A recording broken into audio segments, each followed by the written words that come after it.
ప్రస్తుతం TDP MLA Anitha గారు madam ఉత్తరాంధ్రలో దాదాపుగా అనుకోని సీట్లు వచ్చినాయి. సో దీన్ని ఏ రకంగా ఉంది? ఇది మేము అనుకున్న సీట్లే. ఎందుకంటే జగన్మోహన్ రెడ్డి చేసిన పదోపనలు, జగన్మోహన్ రెడ్డి చేసిన అన్యాయాలు, అక్రమాలు, అవినీతి ఇవన్నీ కూడా ప్రజలు గమనిస్తున్నారు. అందులో ఉత్తరాంధ్ర ప్రజలు అనేసరికి చాలా తెలివిగల ప్రజలు, వాళ్ళందరూ కూడా ఫ్యూచర్ ఆలోచించే ప్రజలు.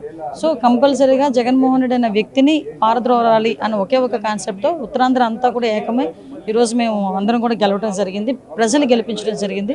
ప్రజలు కూడా ఎంత కసిగా ఉన్నారు, జగన్మోహన్ రెడ్డి అంటే ఎంత యావగింపుగా ఉన్నారో చాలా క్లియర్గా అర్థమవుతుంది. వైనాట్ 175 అన్న వాళ్ళు కూడా ఈరోజు ఇంట్లో కూర్చునే పరిస్థితి ఈరోజు కనిపించింది. ఒక మంత్రి కూడా గెలవలే.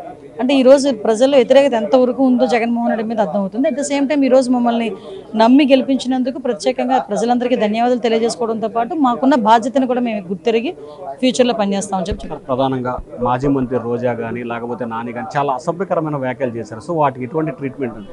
అసలు వాళ్ళ గురించి ఈ టైంలో మాట్లాడుకోకపోవడమే మంచిది. ఎందుకంటే కొంతమంది గురించి మాట్లాడుకుని మా మూడ్ చెడగొట్టుకునే పరిస్థితి కాదు. వాళ్ళకి సిగ్గుపడాలి. నిజంగా కరెక్ట్గా చెప్పాలంటే ఈ ఓటమే వాళ్ళకి లాగి పెట్టి చంపదెబ్బ కొట్టినట్టు. ఈ ఓటమే అంటే ఇదే కొడాలని మేము ఇలా పంపించేస్తాం అలా పంపించేస్తాం పెద్ద మనిషి కౌంటింగ్ సెంటర్ నుంచి అతనే ఫస్ట్ వెళ్ళిపోయిన మనిషి. ఈరోజు చంద్రబాబు నాయుడు గారు గెలిస్తే కుప్పంలో నేను ఇంటి ముందు కూర్చొని చెప్పులు తుడుస్తాను నా కొడాలని ఈరోజు చంద్రబాబు నాయుడు గారు చెప్పులు మనల్ని పంపించమంటాడో లేకపోతే ఆయన వచ్చి తీసుకెళ్తాడో ఆయనే అనుకోవాలి. సో ఇలాంటివన్నీ ఉన్నాయి. ఓవరాల్గా వాట్ ఎవర్ ఇట్ మేబీ వాళ్ళు ఓటమి దాంట్లో ఉన్నారు, మేము గెలుపు ఆనందంలో మేము ఉన్నాం. డెఫినెట్గా ప్రజలు మాకు ఇచ్చిన మ్యాండేటరీని మేము కంపల్సరీ పూర్తి చేయాలి కాబట్టి మేము దాని మీద దృష్టి పెడతాం. సో ఇది మొత్తం మీద చూసుకుంటే పూర్తి స్థాయిలో పై విమర్శలు సద్విమర్శలు కాదు, ఎవరైతే కొడాలి నాని కానీ లేకపోతే వంశీ కానీ రోజా చేసిన వ్యాఖ్యల గురించి తాము ఆలోచించాల్సిన పని లేదు. నాని చంద్రబాబు గెలిస్తే చెప్పులు తుడుస్తానన్నాడు, ఊరులు పెట్టి పాడిపోతా అన్నారు.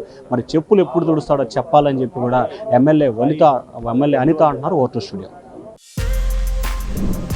For more videos like this, subscribe Big TV channel.